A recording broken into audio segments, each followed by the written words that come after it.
In 1997, after watching a video of a cursed tape, Neil starts to feel his skin on fire and enlists Lily's help to get to the beach. Seeing her friend in despair, the young woman tries to calm him down and says that she and Sarah will fix the situation. After leaving the young man covered in blood on the sand, Lily runs to the house to help her friend look for the tape and destroy it, but Sarah can't find it. While the two girls continue their search, Neil looks down at the pier and sees a man dressed in a Mickey Mouse costume slowly approaching. Terrified, the young man tries to ward off his enemy and orders him to stay away, as he is too weak to run. However, the creature doesn't care about Neil's screams and uses a cleaver to remove his arms while he's still alive. Finally, the out-of-control rat hits the young man's neck and disconnects Neil's head from the rest of his body. Concerned for her friend's safety, after a few minutes searching for the tape without success, Lily decides to go out to check that Neil is all right and leaves Sarah to do the job alone. When she arrives at the beach, the young woman finds her friend's head lying in the sand and is confused, but as soon as she sees the masked criminal approaching, she understands what has happened. Terrified, the girl runs for help, but ends up getting caught in a trap and is soon caught in a mousetrap. At that moment, Lily faints and Mickey uses the metal of the mousetrap to break her body in half. In an attempt to find the unidentified cursed tape, Sarah puts all her tapes on TV and finally manages to find it. After watching the movie for a few seconds, the girl tries to interrupt the transmission, but can't get the tape out of the player. At this point, she realizes that she may not make it through the night, so she decides to call her father to say goodbye.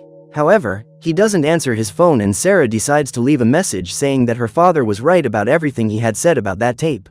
After revealing her location, the young woman asks her father to inform the police about the attack, but suddenly the light in the hut is cut off and only the TV is still working. While Sarah is distracted by the images, Mickey breaks into the house and uses his blade to strike the young woman in the neck, adding another victim to his collection. 28 years later, Mimi and her family decide to take a weekend road trip and go to a house on the edge of a lake. On the way there, Stu decides to stop for gas and Blair takes the opportunity to go to the bathroom while her mother, Connie, goes to the convenience store to buy some snacks for the trip. Seeing his sister taking some pills, Nigel asks if she's all right and Mimi says they're just headache remedies. Even though he knows she's lying, he decides to ignore the situation and goes out to stretch, as he still has another hour on the road before he reaches his final destination. As he enters the store, Nigel meets a beautiful young woman who introduces herself as Phoenix and decides to give him her phone number. Just then, Stu calls Helen to confirm the address of the house where he and his family will be staying. As soon as his wife and children are settled back in the vehicle, the man takes the wheel and, just as the sun is about to set, they arrive at their destination. When she meets Helen, Mimi feels deceived by her parents, who realize that it was all just a plan to get her away from the city. In recent months, the young woman has faced serious problems with banned substances and her parents made the difficult decision to move to a house in the middle of the woods so that she could no longer access the drugs. When he gets there, Stu picks up his daughter's backpack and realizes that the girl has become a completely aggressive person. At that moment, the man confirms that she is carrying some forbidden substance in her backpack and asks Helen to search the bag until he finds what the young woman is hiding. When she finds the pills, the woman confirms all the suspicions of the girl's parents and Mimi runs off into the forest to avoid having to explain herself. Worried about his daughter, Stu decides to go after her and finds Mimi about to take another pill. At that moment, the man drags her back to the clinic and the young woman ends up dropping the bottle on the floor. Seeing her daughter's despair, Connie tries to calm her down and accompanies her to her new room. Now that they are in a new house, living in a different neighborhood, the woman is hopeful that things will settle down and gives Mimi some old tapes that Stu found in the basement. As she won't be able to access her cell phone for the next few weeks, the young woman needs some distraction and Connie believes that these tapes could be her new hobby. The next day, Nigel decides to call Phoenix and ask her out, so the young woman arranges to meet him by the lake and suggests a picnic. Meanwhile, Mimi decides to take a look at the tapes her father found in the basement and finds a recording of Mickey Mouse attacking Sarah and her friends almost 3 decades ago. In the late afternoon, Nigel goes out to meet Phoenix and the couple spend the whole evening having fun together. Suddenly, however, Mickey emerges from the forest ready to attack. While Phoenix is distracted, the masked monster approaches her from behind and strikes her several times with his knife. Seeing the wounded young woman, Nigel immediately gets up and runs away, leaving his companion alone behind. At that moment, Mimi is asleep and, in her sleep, she is tormented by terrible nightmares. When she wakes up, the young woman sets out to find her brother, as she feels he may be in danger. When she finds out that Nigel has gone on a date, Mimi tries to go out to look for him, but her father stops her from going through the door, believing that the young woman is just looking for her substances. When her mother approaches to try to calm her down, Mimi loses control and pushes her away. Seeing his wife lying wounded on the floor, Stu strikes his daughter and blames her for having come to this point, as her parents have always tried to help her and Mimi has repeatedly refused help. This time, however, Stu refuses to allow his daughter to continue destroying herself and drags her back to her room. After locking the door, the man goes downstairs and Mimi starts shouting to try to warn them about the risk Nigel is taking. Even though she knows her brother is in danger, the young woman can't do anything to help him and this causes her to panic. Meanwhile, Nigel continues walking aimlessly through the forest, because it's dark and he doesn't know the area, so he doesn't know how to get home. Suddenly, Nigel comes across the masked creature and runs in the opposite direction to try to hide, but Mickey goes after him with a chainsaw. When he realizes that his enemy will not give up hunting him, Nigel decides to confront the man and tries to take the chainsaw into his own hands. Just then, the rat turns on the device and removes the young man's arm. Meanwhile, Helen tries to stop the bleeding from Connie's head and convinces Stu that he needs to take her to hospital. Before leaving, the woman asks him to keep an eye on Mimi to prevent her from leaving, in case the young woman tries to run away again. As she is the only one who knows about the danger her brother is facing, Mimi continues to panic in her room, as she knows that at this point there is nothing she can do to save him. After the attack, Nigel collapses and, when he wakes up, he realizes that he really is living that nightmare. Hearing the young man's screams, Mickey takes a pair of pliers and starts removing his teeth just for fun before eliminating him once and for all. As if that wasn't enough, the rat hits Nigel with the knife in a critical area while he is tied up and unable to defend himself. While driving to the hospital with Connie almost unconscious in the back seat, Helen comes across a masked man and quickly brakes the vehicle. Frightened, the woman gets out of the car to check if the person is okay, but finds no one, so decides to return to the vehicle. However, when she sits down in the driver's seat, Helen sees the man she almost ran over sitting in the back seat and he attacks her. When she hears the woman's screams, Connie wakes up and tries to help her escape the attack, but Mickey drags the victim out of the car and uses a knife to strike her straight in the mouth. The creature then strikes Helen in the stomach repeatedly until she can no longer stand. After witnessing her friend being eliminated, Connie gets out of the car and runs through the woods in an attempt to get home. To find out if her vision was real or just a figment of her mind, Mimi decides to do a brief search on the internet and discovers that, years ago, 3 young people who lived in that region were found lifeless and apparently attacked by some creature. According to the police, the youngsters had bought a haunted VHS tape online from an unknown source who claimed that anyone who watched the tape would become a target for the rat. Even knowing this, the teenagers bought a second-hand TV and a VHS player to watch the tape. As the police were unable to find the criminal, the belief about the cursed tape became popular, so the police decided to lock it in the basement of the lake house along with the TV and VHS player. Legend has it that the tape was created by a sailor who became a mad scientist after being stranded at sea for almost 2 years. When he was found, he was below deck, malnourished and stroking a rat. Over time, the doctors managed to help him restore his health, but his mind never returned to what it was before. The sailor believed that the rat was talking to him, expressing his desire to become human. To help him realize his plan, the scientist freed a terrible prisoner and experimented on him, turning him into a rodent. Although no footage of the transformation has been found, legend has it that some of the serum that was used to carry out the transformation leaked onto the tape and the rat was trapped inside.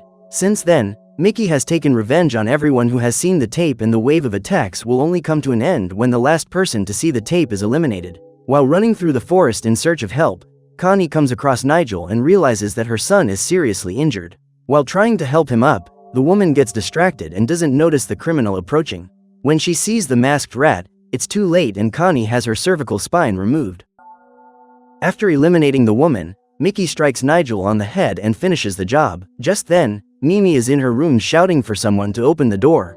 Hearing her sister's desperation, Blair decides to approach her to try and calm her down, but when she realizes that the young woman is saying absurd things, she refuses to open the door and goes to talk to her father. During the conversation, Blair discovers that her mother and brother are away from home and begins to wonder if the things Mimi said might be true. However, Stu claims that Mimi will say anything to convince her relatives to open the door so that she can escape and use her substances. When Blair hears this, she reassures herself, believing that her sister has no way of knowing what is going on with Nigel and their mother, since she is locked in her room all day. As she can't remove the tape from the VHS player, Mimi is forced to watch the recording on an infinite loop and wonders if she's going mad. Determined to check that her family are all right, Mimi runs out of the window, but ends up being caught by her father, who decides to follow her into the forest. During her escape, the young woman manages to reach the place where Nigel was attacked, but finds no sign of him.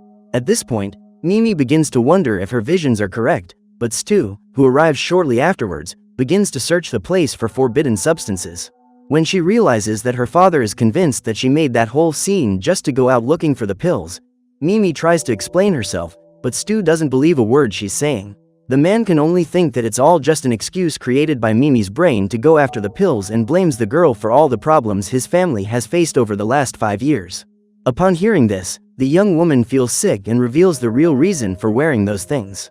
The truth is that Mimi feels she doesn't fit in with her group of friends and family and, because of this, she is suffering a serious identity crisis that makes her doubt herself all the time. When he realizes the internal pain his daughter is feeling, Stu is touched and hugs her, because it's the first time Mimi has been so vulnerable.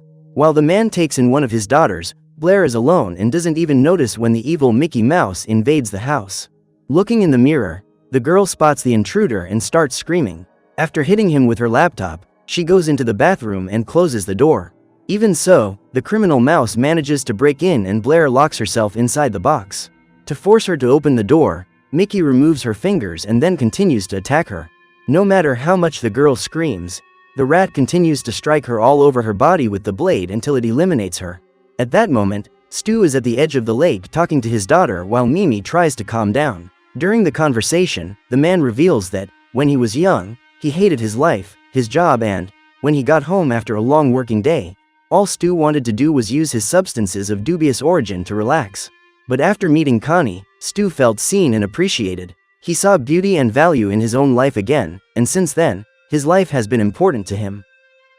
After hearing this story, Mimi asks why her father gets so angry every time he's near her.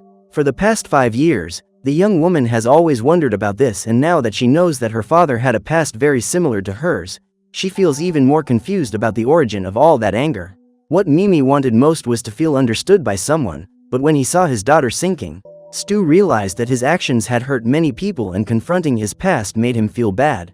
After this conversation, the man notices that Mimi is feeling better and calls her to come home, as Nigel and Connie will have arrived by now. However, Mimi still feels that her mother and brother are in danger and doesn't know how to deal with it.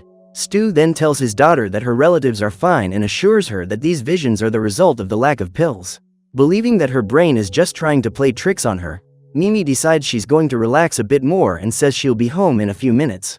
Although reluctant, Stu decides to give his daughter a vote of confidence and, as soon as he leaves, Mimi spots something strange in the lake. When he gets home and realizes that Helen hasn't returned with Connie, he decides to call her to find out if his wife is all right, but the woman doesn't pick up the phone. At this point, the man begins to worry and the situation worsens when he hears some screams coming from the second floor. Believing that his daughter may be in danger, Stu rushes upstairs and finds her wounded body in the bathroom.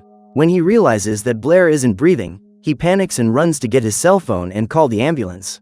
However, when he gets to the kitchen, Stu comes across Mickey and tries to dodge his blows. At that moment, the man manages to knock the knife out of the monster's hand and the mouse attacks him with a pan of hot water. While Stu tries to resist the pain caused by the burns, Mickey takes a cheese grater and starts using it on his victim's face. At that moment, Mimi is alone on the quay and sees a boat anchored off the coast. When she approaches it to see if anyone is inside, the young woman notices that the boat is empty and decides to go inside to investigate. While walking around the ship, Mimi finds her brother's body lying on the deck. As she approaches it, the young woman sees the creature approaching and runs to find a place to hide. Silently, the young woman slips under an armchair and holds her breath when she senses Mickey coming. Luckily, her hiding place isn't discovered and, minutes after the freak has left, Mimi decides to leave. However, when she arrives at the door, the girl realizes that Mickey has been waiting for her all this time and tries to get away, but ends up being hit and has wounds on her legs. Even so, Mimi manages to escape from the boat and walks with difficulty in search of help. When she sees a parked police car, she runs over to it, but the officer treats her as a possible suspect. Minutes ago, a body was found on the banks of the lake and the local police are looking for the perpetrator. However, on seeing Mimi visibly dazed, the policeman concludes that she is under the influence of some substance and contacts the police station to report what has happened. While holding a walkie-talkie, he reveals that he found the body of a man in the kitchen of one of the houses in the neighborhood and reports that his face was unrecognizable. Upon hearing this, Mimi begins to suspect that the policeman is referring to her father and starts asking questions to try to find out what happened. When the girl was about to be handcuffed to be taken to the police station, Mickey appeared and struck the policeman with his knife. After knocking him down, the rat picks up the gun and shoots the officer numerous times while Mimi runs straight home. When she gets there, she finds her father's body on the kitchen floor. At this point, she has the idea of destroying the cursed tape, in the hope that by doing so, the creature will disappear. After taking the object, the girl hides in the living room because she has just seen Mickey approaching the house through the window. However, Mimi's hiding place is soon uncovered and the rat finds her under the table. However, when the creature strikes her, the girl uses the ribbon as a shield to protect herself and the object is destroyed. Just then, the monster begins to disappear and Mimi crawls into the lake with the aim of sinking the boat where Mickey was hiding. Along the way, to the young girl's surprise, another mouse appears and manages to knock her down, but Mimi uses the lighter to set her enemy on fire and put an end to the other evil version of Mickey Mouse. So what did you think of this movie? Leave it in the comments below. And if you liked the video, like and subscribe for more movie recaps. See you next time.